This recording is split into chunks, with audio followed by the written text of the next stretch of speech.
ರಾಮನಗರ ಜಿಲ್ಲೆ ಬಿಡದಿ ಹೋಬಳಿಯ ಮೇಡನಹಳ್ಳಿ ಗ್ರಾಮದಲ್ಲಿ ರೈತರ ಜಮೀನು ಮತ್ತು ಅಲ್ಲಿ ಬೆಳೆದಿದ್ದಂತಹ ಬೆಳೆಯನ್ನು ಧ್ವಂಸ ಮಾಡಿ ರಸ್ತೆ ಮಾಡಲು JCB ತಂದು ದಬ್ಬಾಳಿಕೆ ಮಾಡುತ್ತಿರುವ ಮೈಕೋ ಅಸೋಸಿಯೇಷನ್ ಕೋಆಪರೇಟಿವ್ ಸೊಸೈಟಿ ಇದರ ಅಧ್ಯಕ್ಷ ಸದಾಶಿವಮೂರ್ತಿ ಈ ರಸ್ತೆ ನಿರ್ಮಾಣದ ವಿಚಾರದಲ್ಲಿ ಸುಳ್ಳು ದಾಖಲೆ ಸೃಷ್ಟಿಸಿ ಹಠಕ್ಕೆ ಬಿದ್ದವರಂತೆ ರೈತರು ಮತ್ತು ರೈತ ಮಹಿಳೆಯರ ವಿರುದ್ಧ ನಿಂತಿರುವ ಮೈಕೋ ಅಸೋಸಿಯೇಷನ್ ಕೋಆಪರೇಟಿವ್ ಸೊಸೈಟಿಯವರು ತುಂಬಾ ಒಂದು ದಬ್ಬಾಳಿಕೆ ಮಾಡ್ತಾ ಇದ್ದಾರೆ. ಬಹುಶಃ ಇವರಿಗೆ ಯಾರೋ ಶಾಸಕರು HC ಬಾಲಕೃಷ್ಣ ಅವರ ಬೆಂಬಲ ಇದೆ ಅಂತ ಕೂಡ ಅಲ್ಲಿನ ರೈತರು ಹೇಳ್ತಾರೆ. ಈ ಜಮೀನು ರೈತರಿಗೆ 1976ರಲ್ಲಿ ಸರ್ಕಾರ ಉಳುಮೆ ಮಾಡಿ ಜೀವನ ನಿರ್ವಹಣೆ ಮಾಡೋದಕ್ಕೆ ಅಂತೇಳಿ ಸುಮಾರು ಕೊಟ್ಟಿತ್ತು. ಅದರಲ್ಲಿ ಏನೋ 1.30 ಗುಂಟೆ ಏನೋ ಇರ್ಬೋದು ಅಥವಾ ಅಷ್ಟೇ ಕೊಟ್ಟಿದ್ರೇನೋ ಮಾಡಿಕೊಳ್ಳಲು ಕೊಟ್ಟಿರ್ತಾರೆ. ಸುಮಾರು 1991-92ರ ಸಮಯದಲ್ಲಿ ಅದಕ್ಕೆ ಸಂಬಂಧಪಟ್ಟಂಥ ಉಳುಮೆ ಚೀಟಿ ದಾಖಲೆಗಳನ್ನ ಕೂಡ ನೀಡಿದ್ದಾರೆ.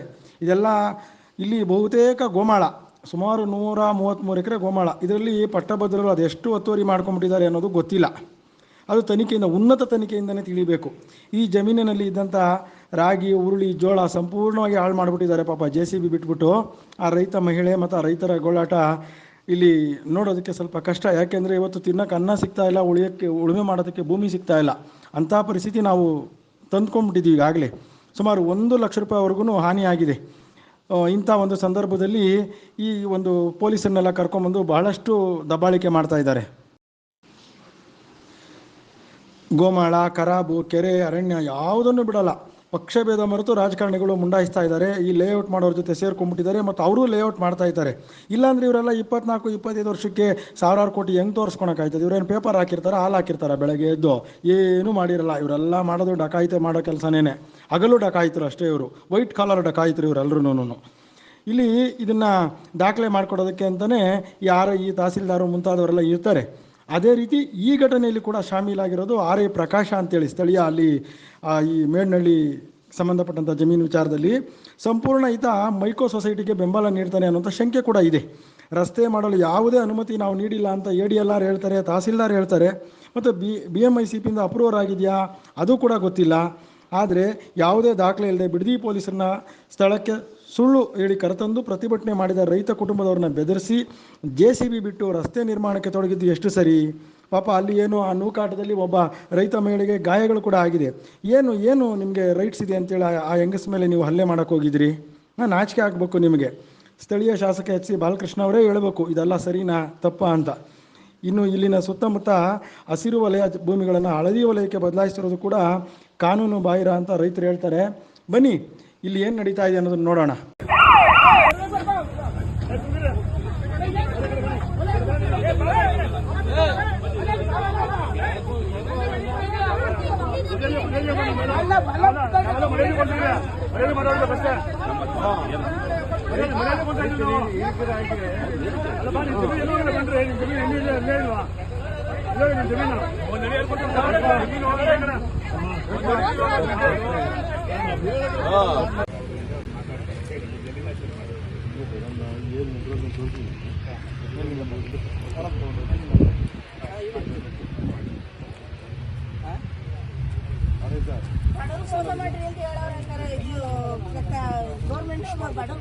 ನೀವು ಒಂದ್ ಫ್ಯಾಮಿಲಿಯಿಂದ ಬಂದು ಈ ತರ ಎಲ್ಲ ಮಾತಾಡ್ತೀರಲ್ಲ ಸರ್, ನಿಮ್ಗೂ ಅದೇ ಅನ್ಯಾಯ ಆಗಿರಿ, ನೀವು ಬಿಟ್ಬಿಡಿವ್ರಾ?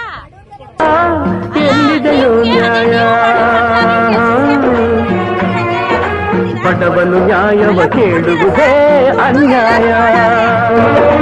ಕಾಯಿದೆಯನ್ನುವರು, ಕೋರ್ಟಿದೆಯನ್ನುವರು, ವಾದವ ಮಾಡಿ ಗೆಲ್ಲಿಸುವೆಯನ್ನುವರು. ಯಾರೇನು ಹೇಳಿದರೇನು, ಯಾರೇನು ಮಾಡಿದರೇನು, ನಾಯಂತೆ ಅಲೆಯೋದೆ ನಿನಗೆ ಗತಿ. ಮಾತಿನ ಮಲ್ಲರ ವಾದಕ್ಕೆ ಎಲ್ಲರ ನೋಟಿಸ್ ಕೊಡದೆ ಹೆಂಗ್ ಮಾಡ್ಬಿಟ್ರಿ ಸರ್? ನಿಮ್ಗೂ ಒಂದ್ ಫ್ಯಾಮಿಲಿ ಅನ್ನೋದು ಇರುತ್ತೆ ಅಲ್ವಾ? ನಿಮ್ಗೂ ಫ್ಯಾಮಿಲಿ ಅನ್ನೋದು ಇರುತ್ತೆ ಅಲ್ವಾ ಸರ್? ನೀವು ಇಷ್ಟು ಕೆಲ್ಸಕ್ಕೆ ಎಷ್ಟು ಕಷ್ಟಪಟ್ಟಿದ್ದೀರಿ ಯೋಚನೆ ಮಾಡಿ. ಸರ್ ಏನೇ ಆಗ್ಲಿ ರೋಡ್ ಮಾಡಿದ್ರೆ ನಮ್ ಜಾಗ ಹೋಗಲ್ವಾ? ನಮ್ ವ್ಯವಸಾಯ ಆಗಲ್ವಾ ಸರ್? ಅದೆಲ್ಲ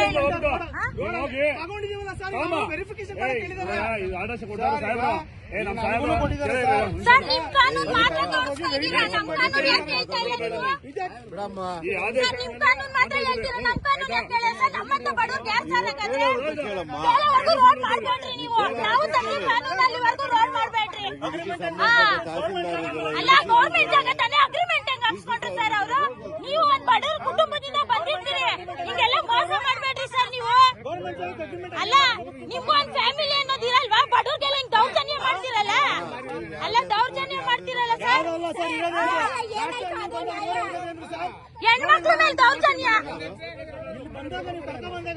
ಬಂದಲ್ವಾ ಅಲ್ಲಿ ರೋಡ್ ತೋರಿಸ್ಬಿಟ್ಟು ಇವಾಗ ನಡುಮನೆ ಒಳಗೆ ಬರ್ತೀನಿ ಅಂದ್ರೆ ಅಗ್ರಿಮೆಂಟ್ ಯಾವ ಮಾಡ್ಕೊಡೋದು? 2 ವರ್ಷದಿಂದ ಅನುಭವದಲ್ಲಿ ಇದ್ದೀವಿ. 2 ಎಕರೆ 35 ಗುಂಟೆ ಇದ್ದಿದ್ದು 35 ಗುಂಟೆ ಮಾರ್ಬಿಟ್ಟು ಬಿಡಿ. ಇನ್ನು 1 ಎಕರೆ 30 ಗುಂಟೆಲಿ 52 ವರ್ಷದಿಂದ ಅನುಭವದಲ್ಲಿ ಇದ್ದೀವಿ. ಅದಕ್ಕೆ ನೀವು ಯಾವ ತರ ನೀವೇನು ನಮ್ಗೆ ಏನು ಕೊಡದೆ ಈಗ ಅನುಭವದಲ್ಲಿ ಇದ್ದೀವಿ, ಬಂದು ವೆರಿಫಿಕೇಶನ್ ಮಾಡ್ಬೇಕಲ್ವಾ? ಅನುಭವದಲ್ಲಿ ಇದಾರೋ ಇಲ್ವಾ, ಏನ್ ಮಾಡ್ತಿದ್ದಾರೆ? ದುರಸ್ತಿಗೆ ಈಗ ಕಾನೂನೇ ಬಿಟ್ಟಿದಲ್ಲ ಸರ್, ಅದಕ್ಕೆ ವೇಟ್ ಮಾಡ್ತಾ ಇದೀವಿ ನಾವು. ನಮ್ಮ ಹತ್ರ ಈಗ ಡೈರೆಕ್ಟ್ ಆಗಿ ಹಾಕೊಳಕ್ಕೆ ದುಡ್ಡಿಲ್ಲ ಸರ್. ಒಂದು ಪ್ರಶ್ನೆ ಕೇಳ್ಬಿಟ್ಟು ಮಾರ್ಗದರ್ಶನ ಉತ್ತರ ಹೇಳ್ತೀನಿ. ಸುದ್ದಿ ಹೇಳ್ಬಿಟ್ಟು ತಲೆ ಒಳಗೆ ಹೋಗಲ್ಲ. 1 ಎಕರೆ 30 ಗುಂಟೆ ಮಂಜೂರಾಗೈತೆ ನಿಮಗೆ, ದುರಸ್ತಿಗೆ ಮಾಡ್ತಾ ಸರ್ಕಾರ ಮಾಡ್ತಾ ಇದೆ. ಅಕಸ್ಮಾತ್ ರೋಡ್ ವಿಚಾರ ಬಿಟ್ಬಿಡಿ, ನೀವು ಅಲ್ಲೆಲ್ಲ ಮಧ್ಯದಲ್ಲಿ 1 ಎಕರೆ 30 ಗುಂಟೆ ಬಂದು 30 ಗುಂಟೆ ಇರೋದೆಲ್ಲ ಬರೀ 1 ಎಕರೆ ಇರ್ತೀರಿ ಹಂಗಂತ ಅಂದ್ಬಿಟ್ಟು ಪಕ್ಕದಲ್ಲಿರೋ ಜರುಗಿಸ್ಬಿಟ್ಟು 1 ಎಕರೆ 30 ಗುಂಟೆ 1 ಎಕರೆಗೆ ದುರಸ್ತಿ ಮಾಡೋದು. ಅನುಭವ ಎಷ್ಟಿರ್ತೀವೋ ಅಷ್ಟಕ್ಕೆ ದುರಸ್ತಿ ಮಾಡೋದು. ಈಗ 1 ಎಕರೆ 30 ಗುಂಟೆಗೆ ಅನುಭವ ಇದೀವಲ್ಲ, ಅದನ್ನ ಈಗ ಬಿಟ್ಟು ಪೂರ್ತಿ ಕೇಳಿಸ್ತಾರೆ. ಇಲ್ಲಿ ಸರ್ವೆ ನಂಬರಲ್ಲಿ ನೀವು 1 ಎಕರೆ 30 ಗುಂಟೆ ನೀವು ಪೊಸಿಷನಲ್ಲಿ ರಸ್ತೆ ಒಳಗಡೆ ಇದ್ರು 8 ಅಡಿ ರಸ್ತೆ ಆಗಲಿ 20 ಅಡಿ ರಸ್ತೆ ಆಗಲಿ 50 ಅಡಿ ರಸ್ತೆ ಆಗಲಿ ಅದಕ್ಕೆ ಬಡ್ಡಿದಾರಿ ಖರಾಬ್ ಕಡಿಬೇಕಾ ಕಾಲ್ದಾರಿ ಖರಾಬ್ ಕಡಿಬೇಕಾ ಕಳೆದ್ಬಿಟ್ಟು ನಿಮಗೆ 1 ಎಕರೆ 30 ಗುಂಟೆ ಒಳಗೆ ದುರಸ್ತಿ ಮಾಡೋದು. ಅರ್ಥ ಆಯ್ತು?